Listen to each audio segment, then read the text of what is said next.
प्रभु यीशु मसीह के ज़िंदा सामर्थी नाम में आप सभी को मेरा सलाम। जय मसीह की। मुझे उम्मीद है आप सभी ठीक हैं परमेश्वर की कृपा से। परमेश्वर का धन्यवाद जिन्होंने मौका दिया आपके रूबरू हो सके हैं। आज हम जिस टॉपिक पर बात कर रहे हैं वो है यीशु ज़िंदा है। हालेलुया। हमारा यीशु ज़िंदा है, हमारा यीशु ज़िंदा है। परमेश्वर ने आदम से कहा था कि जिस दिन तू उस वृक्ष का फल खाएगा और उसे छुएगा तू मर जाएगा। अब ये मौत है क्या? जिस दिन उन्होंने जो काम परमेश्वर ने उन्हें नहीं करने के लिए कहा था उन्होंने किया, उस दिन परमेश्वर ने उन्हें अदन के बाग से निकाल दिया। वो सेपरेट हो गए परमेश्वर से। सेपरेशन को मौत कहा जाता है। मौत एक ऐसा भयानक शब्द है जिसे सुनकर बड़े बड़े कांप जाते हैं। जब लोग अपनों की मौत की खबर सुनते हैं तो वो आउट ऑफ कंट्रोल हो जाते हैं। चाहे कोई नबी है, चाहे कोई परमेश्वर का रसूल है, सब पर मौत आती है, क्योंकि परमेश्वर ने कहा था आदम तू मिट्टी है और मिट्टी में मिल जाएगा। आदम शो करता है पूरी इंसानियत को। परमेश्वर ने आदम से कहा था, मतलब कि ये अब सब इंसानों पर अप्लाई हो गया। चाहे कोई नबी है, चाहे किसी नबी के द्वारा बड़े बड़े मौजे हो रहे हैं, बड़े बड़े चमत्कार हो रहे हैं, मुर्दे जिंदा हो रहे हैं, बीमार चंगे हो गए, लेकिन सब पर मौत आनी है, क्योंकि आदम तू मिट्टी है और मिट्टी में मिल जाएगा। मतलब कि ये सब इंसानों पर अप्लाई हो गया।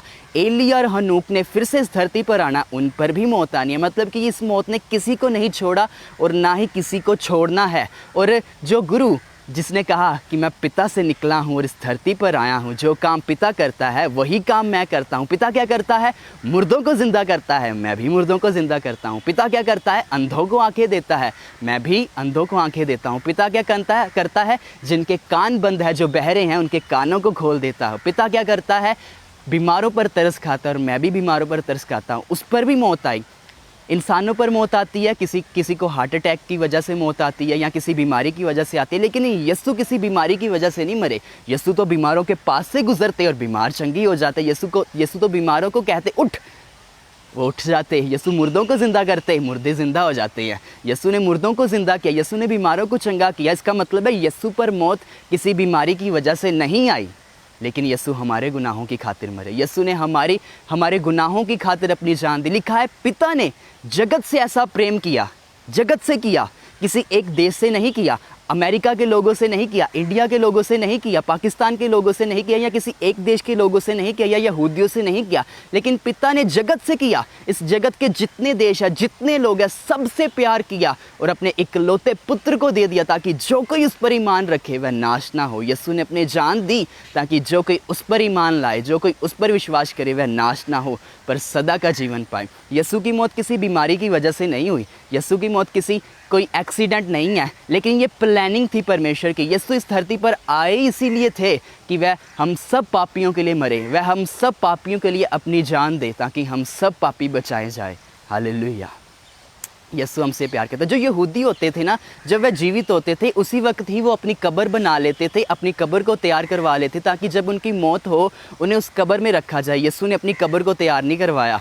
वो कब्र यीशु की भी नहीं थी, वो तो कब्र यूसुफ अरमितिया, जो अरमितिया का रहने वाला था, उसकी कब्र थी। मतलब कि वो एक इंसान की कब्र थी, लेकिन यीशु ने यूसुफ को साइड पर कर दिया। मतलब कि इंसानों को साइड पर कर दिया। वो कब्र आपकी थी, वो कब्र मेरी थी, लेकिन यीशु ने हमें साइड पर कर दिया और उस कब्र पर जाकर खुद लेट गए और मुर्दों में से जी उठे। हालेलुया। यीशु ने यूसुफ को साइड कर दिया, मतलब कि इंसानों पर साइड कर दिया, कि इंसानों को साइड कर दिया और कहा कि अब आपको कुछ करने की ज़रूरत नहीं है, मैं तुम सबके लिए, आप सबके लिए जान दूंगा। आपने क्या करना है? बस मुझ पर ईमान लाना है, मेरे वचनों पर चलना है और तुम नाश नहीं होंगे। हालेलुया। वो कब्र यीशु की नहीं थी, वो तो कब्र यूसुफ अरमितिया की थी। मतलब कि वो इंसान की थी, लेकिन यीशु ने हम सबको साइड पर कर दिया और हमारी खातिर मर गए और मुर्दों में से जी उठे। हालेलुया। यीशु ने कहा कौन है जो मुझ में गुनाह साबित करे? कौन है? कोई भी नहीं था। कोई भी यीशु में कोई गुनाह साबित नहीं कर पाया। यहूदी भी कहते थे ये तो बेगुनाह है। जो रोमी थे वो भी कहते थे कि यीशु ने कोई गलती नहीं की। फिर यीशु को क्यों सलीब पर चढ़ाया गया? ये प्लानिंग थी परमेश्वर की, ये परमेश्वर की योजना थी। अगर यीशु बचना चाहते तो वो बच सकते थे, लेकिन यीशु ने खुद अपनी मर्जी से अपनी जान दी, ताकि हम सब बचाए जाएं, हम पापी बचाए जाएं। हालेलुया। जब यीशु को सलीब पर चढ़ा दिया गया और यीशु को यूसुफ की कब्र में रखा गया, जब हम परमेश्वर के वचन में पढ़ते हैं, जब मरकुस उसका 16th चैप्टर और 1st वर्स, जब सब्बत का दिन बीत गया तो मरियम मगदलीनी और यकूब की माता मरियम और सलोमी ने सुगंधी वस्तु मोल ली कि आकर उस पर मले। सप्ताह के पहले दिन बड़े भोर से जब सूरज निकला ही था वह कब्र पर आई और आपस में कहती हैं हमारे लिए कब्र के द्वार से पत्थर कौन लुढ़काएगा। अब जब हफ्ते का पहला दिन आया, मरियम मगदलीनी और दूसरी मरियम जो कि यकूब की माता है और सलोमी, मतलब कि ये यसू की शागिर्द हैं, यसू की चेलियां हैं। और जब हफ्ते का पहला दिन आता है वो कहती आओ हम गुरु की कब्र पर चलते हैं और उसकी बॉडी पर सुगंधी वाली खुशबूदार वस्तुओं को हम मलते हैं। जब वे रास्ते में जा रहे हैं तो बातें करते जा रहे हैं कि हमारे लिए कब्र पर जो बड़ा पत्थर रखा गया है उसे हमारे लिए कौन साइड पर करेगा, क्योंकि कब्र पर बड़े बड़े पत्थर रखे जाते थे जिसे हटाने के लिए बड़े बड़े पहलवानों की ज़रूरत है। अब वो रास्ते में जा रहे हैं और ये बातें कर रहे हैं कि हमें तो इतनी ताकत नहीं और हम 3 ही जने हैं, हमारे लिए कब्र से पत्थर कौन हटाएगा, हमारे लिए जो कब्र पर पत्थर रखा गया उसे कौन साइड पर करेगा, कब्र पर तो पहरेदार भी है, क्या होगा, वो चलते हैं देखते हैं क्या होता है। लेकिन जब वो कब्र पर पहुंचते हैं तो उन्हें बड़ी हैरानगी होती है कि पत्थर साइड पर हुआ है, पत्थर लुढ़का पड़ा है और कोई वहाँ पहरेदार नहीं है, कोई भी पहरेदार है। उन्हें बड़ी हैरानगी होती है। जब वो कब्र के अंदर जाती है वो और भी ज़्यादा हैरान हो जाती है कि हमारा गुरु यहाँ है ही नहीं, हमारे गुरु की बॉडी यहाँ है ही नहीं है। वो कह रहे हैं हाय हाय हमारे गुरु को कोई चुरा कर ले गया, हमारे गुरु की डेड बॉडी को कोई चुरा कर ले गया। तो उस वक़्त एक आवाज़ आती है जो आज तक किसी कब्रिस्तान से नहीं आई, किसी कब्र से नहीं आई। वो आवाज़ ये थी कि ज़िंदा को मुर्दों में क्यों ढूंढती हो, ज़िंदा को मुर्दों में क्यों ढूंढती हो। हालेलुया, हमारा यीशु ज़िंदा है। वो एक स्वर्गदूत की आवाज़ थी। स्वर्गदूत ने उन्हें कहा कि ज़िंदा को मुर्दों में क्यों ढूंढती हो। वो अपने कहे के अनुसार ज़िंदा हो गया, जाकर उसकी गवाही दो। हालेलुया, यीशु ज़िंदा है। हालेलुया, उस स्वर्गदूत ने उन्हें बताया कि यीशु ज़िंदा हो चुका है। ज़िंदा को मुर्दों में मत ढूंढो क्योंकि यीशु ज़िंदा है। मेरे दोस्तों, यीशु ज़िंदा है। हमारा परमेश्वर कब्र में ख़त्म हुआ परमेश्वर नहीं है, लेकिन वो ज़िंदा है, वो ज़िंदा है। यीशु जब ज़िंदा हो गए, यीशु ने कहा मैं मर गया था लेकिन मैं ज़िंदा हो गया हूँ और मैं सदा तक ज़िंदा रहूँगा। मैं मर गया था लेकिन अब मैं ज़िंदा हूँ और सदा तक ज़िंदा रहूँगा।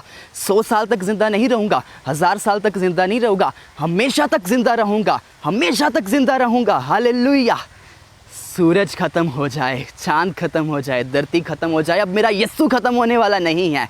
हालेलुया। यीशु जब जी उठे तो यीशु ने कहा ऐ मौत कहाँ है तेरा डंक, तू तो मेरे पाँव के नीचे है, तूने मुझे नहीं मारा लेकिन मैं अपनी मर्ज़ी से मरा। तेरी क्या ज़रूरत कि तू मुझे मारे, लेकिन मैं अपनी मर्ज़ी से मरा। मेरे दोस्तों, मौत ने यीशु को नहीं मारा था लेकिन यीशु अपनी मर्ज़ी से मरे। अगर यीशु चाहते तो उन पर मौत नहीं आनी थी, लेकिन वो हम सब के लिए उसने अपनी जान दी, वो हम सब की खातिर उसने अपनी जान दी। देखिए उसका प्यार कितना महान है, वो हमसे कितना प्यार करता है। उसने हम सब की खातिर अपनी जान दी, वो हमसे प्यार करता है। जब पिलातुस के पास यूसुफ जाता है कि क्या मैं यीशु की डेड बॉडी को ले लूँ, तो जो पिलातुस बहुत हैरान होता कि यीशु की इतनी जल्दी मौत होगी, क्योंकि यीशु को इतनी बेरहमी से मारा गया था। यीशु के शरीर से सारा लहू बह गया था। जब उसके कोड़े लगाए गए थे तो तकरीबन सारा मांस यीशु की बॉडी से उतर गया था और यीशु की हड्डियां दिखनी शुरू हो गई थी। यीशु ने कितना हमसे प्यार किया, यीशु की कितना उसने हमसे प्यार किया। हमें भी ज़रूरत है कि हम यीशु से सच्चा प्यार करें। यीशु का वचन कहता है, परमेश्वर का वचन कहता है कि अगर तुम मुझसे प्यार करते हो तो मेरे वचनों पर चलोगे। अगर हम यीशु से प्यार करते हैं तो हम उसके वचनों पर चलेंगे। हालेलुया। यीशु ने कहा है मौत कहाँ है तेरा डंक, हाँ कहाँ है तेरा डंक। यीशु ने मौत को भी मार डाला। जब यीशु जी उठे तो यीशु ने कहा कि मैं मर गया था लेकिन अब मैं ज़िंदा हूँ और हमेशा तक ज़िंदा रहूँगा, हमेशा तक ज़िंदा रहूँगा। धरती ख़त्म हो जाए, सब कुछ चाहे ख़त्म हो जाए, लेकिन अब मैं नहीं ख़त्म होऊंगा, मैं ज़िंदा रहूँगा। हालेलुया। मौत ने यीशु को नहीं मारा लेकिन यीशु अपनी मर्ज़ी से मरे। यीशु जब जी उठे तो यीशु ने कहा ऐ मौत तेरा डंक कहाँ है। अगर आप इस वीडियो को देख रहे हैं तो कहिए यीशु ने कहा है मौत तेरा डंक कहाँ है। हालेलुया। तेरी क्या ज़रूरत कि तू मुझे मारे। यीशु ने कहा मौत में ताकत नहीं है, मौत तो यीशु के पैरों के नीचे है। Hallelujah, hallelujah. जब यीशु जी उठे तो यीशु ने कहा हाँ ऐ मौत अब मुझे मार कर दिखा। तूने पहले भी नहीं मुझे मार सकना था लेकिन मैं अपनी मर्ज़ी से मरा हूँ। मैंने अपनी मर्ज़ी से जान दी है क्योंकि वो हमसे प्यार करता है। क्योंकि परमेश्वर का वचन कहता है पिता ने जगत से ऐसा प्रेम किया कि उसने अपने इकलौते पुत्र को बख्श दिया। उसने अपने इकलौते पुत्र को इस धरती पर भेजा ताकि हम सब जो उस पर ईमान लाए वह नाश ना हो पर सदा का जीवन पाए। यीशु इस धरती पर हमें सदा का जीवन देने के लिए आए, हमें बचाने के लिए आए हैं। हालेलुया। यीशु ज़िंदा है। यीशु ज़िंदा है, यीशु ज़िंदा है। खुदावंद आप सभी को बरकत दे। हमने परमेश्वर के साथ साथ चलना है, हमें बस परमेश्वर के साथ साथ चलते रहने की ज़रूरत है। और जो लोग यीशु पर ईमान लाते हैं, जो लोग यीशु पर ईमान रखते हैं, यीशु पर विश्वास रखते हैं, परमेश्वर उनके जीवन में बड़े बड़े काम करता है, परमेश्वर उनके जीवन में बड़े बड़े मौज़े करता है। हालेलुया। हमें यीशु की गवाही देने की ज़रूरत है कि यीशु ज़िंदा है। हमें यीशु की गवाही देने की ज़रूरत है कि यीशु ज़िंदा है, यीशु ज़िंदा है। हालेलुया। आइए हम दुआ करते हैं। रेला बाशी थमानुखू रेले बे से खेले बेरे बेले बे शाखा या गेले बेरे बेरे बेरे बेले खे धाला बाबा बाबा बाबा शाखा। प्रभु अपने लोगों को छू लीजिए, प्रभु अपने लोगों को अपनी सामर्थ से भर दीजिए, प्रभु अपने लोगों को अपने नाम और जलाल के लिए इस्तेमाल करिए परमेश्वर। इनके द्वारा परमेश्वर आपका नाम ऊंचा किया जाए मेरे परमेश्वर। अपने लोगों को छू लीजिए परमेश्वर और अपने लोगों को अपनी सामर्थ से भर दीजिए परमेश्वर। अपने लोगों को इस्तेमाल करिए परमेश्वर, अपनी सामर्थ से भरकर इस्तेमाल करिए परमेश्वर। इनके द्वारा आपका नाम ऊँचा किया जाए परमेश्वर। प्रभु अपने लोगों को वरदानों से भर दीजिए परमेश्वर, अपने फलों से भर दीजिए मेरे परमेश्वर। जो बीमार हैं परमेश्वर उन्हें छू लीजिए परमेश्वर, बीमारों को छू लीजिए और बीमारों को चंगा करिए। हर प्रकार की बीमारियाँ जाती रहे यीशु के नाम से, हर प्रकार की बीमारियां जाती रहे यीशु के नाम से। पिता अपने लोगों को छू लीजिए, अपने लोगों को भर दीजिए मेरे परमेश्वर। परमेश्वर अपने लोगों के मुख को भर दीजिए परमेश्वर। जब परमेश्वर ये तेरी गवाही देने के लिए अपने मुंह को खोले परमेश्वर, तो परमेश्वर जिस तरह तेरा वचन कहता है तो अपने मुंह को खोल, मैं तेरे मुंह को भर दूंगा परमेश्वर। इनके मुंह को भर दीजिएगा प्रभु। अपने लोगों को अपनी महिमा के लिए इस्तेमाल करिएगा, अपने लोगों को अपनी महिमा के लिए इस्तेमाल करिएगा परमेश्वर। अपने लोगों को अपनी महिमा के लिए इस्तेमाल करिएगा प्रभु। हम आपकी शुक्रगुजारी करते हैं। अपने लोगों को छू लीजिए परमेश्वर और अपनी महिमा के लिए इस्तेमाल करिए परमेश्वर। इनके द्वारा परमेश्वर आपका नाम ऊंचा किया जाए परमेश्वर। हम शुक्रगुजारी करते हैं आज के दिन के लिए प्रभु।